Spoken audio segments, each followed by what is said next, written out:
Welcome back. It is time to do a little bit more cooking once again with Chai from the Spicy Lady down there in Heber City. Chai, thanks so much for coming in. Thanks for having me. Last time you were here, we made a German peasant meal of a schnitzel. Yes. What are we going to be making today? Today is going to be an Eastern Indian dish, a chicken tikka. Okay. Well, I see we've got some great spices and some herbs and some lemon and, of course, our chicken thighs that are ready to go here. Yes. I put everything ready in a Ziploc bag. You're just going to squeeze some lemon in there for us. Okay. We're ready to go. I'll let you slice away, and then I'll squeeze. So, what is sort of the hallmark of a chicken tikka?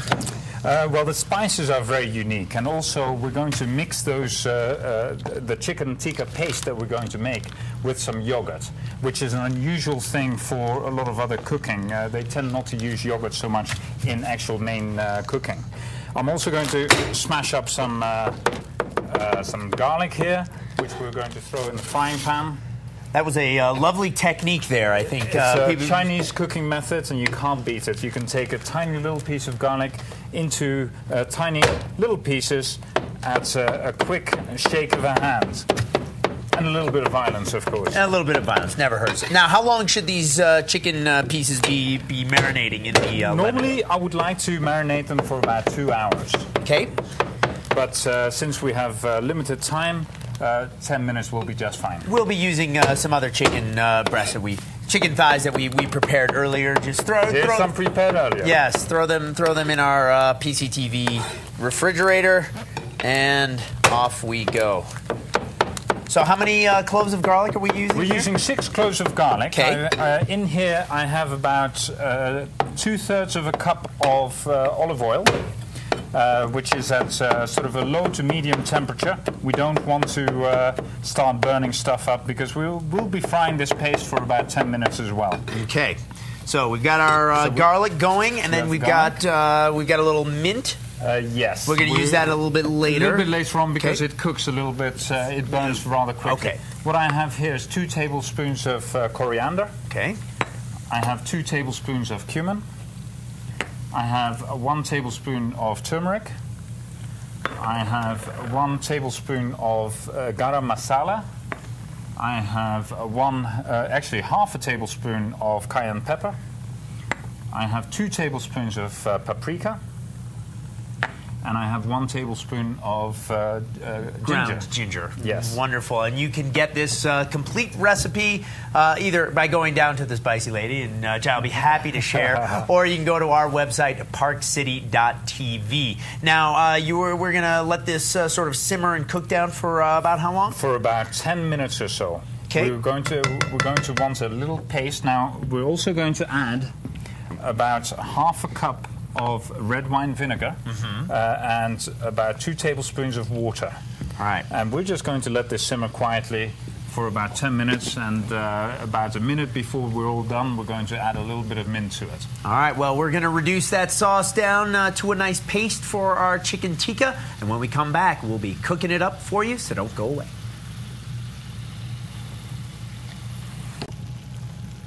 Our tikka paste is busy reducing, and so now we're going to mix it with some yogurt and add a little yogurt to the mint. Little mint to that as well, yes, but that's a separate sauce. Okay. So we've been simmering this slowly for about 10 minutes, and we can now put it in a pan like so. We're not going to need all of that. It has a lot of flavor going on there, so we can save that for a later time. Okay. And we're going to add a little bit of yogurt to that, and just mix it up. Now, do you have any preference over whole fat, part skim, fat free? You can use any kind of yogurt. I mean, you know, in the old days they used to have, they never had the low fat stuff. Right. So people will say, well, use the full fat yogurt, but you know, it's perfectly reasonable and it works very well with just low fat stuff. When you mix it, you'll see that the yogurt turns a very nice color as well. It has a wonderful flavor coming off there. The vinegar, and then also the yogurt actually gives it a little sweetness that we're going to have. So we're now going to divide this up with the chicken. Okay. And actually we're going to take the whole chicken out and just throw it in here. All right, even easier. Okay. 1, These have been marinating nicely in our lemon juice. Yes, and I forgot to mention the chicken thighs that I used. I did score them, and that improves the cooking time as well as the flavor going into the chicken itself. Okay. So there we have it.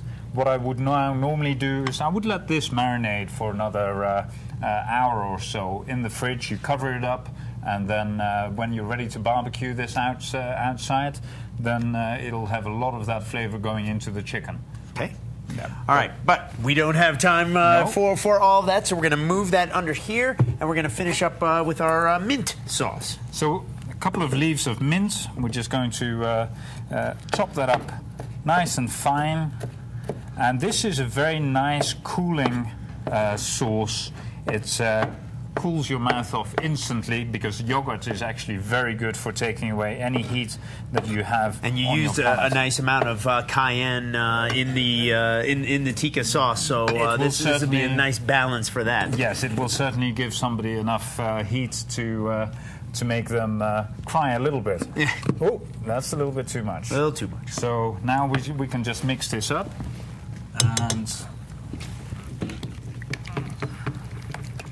And you can just serve this in a separate bowl, it's a very nice cooling sauce. It goes very well also if you want to put it on a sandwich. And the other nice thing is it provides a contrasting color too, so it'll make the dish look extra nice. Yes, indeed. All right, so we're going to fire up our grill and we'll be cooking up some chicken tikka right after this. Our chicken has been marinating and it is ready to go on the grill. Chai, yes. Throw this stuff on. Certainly. There we go.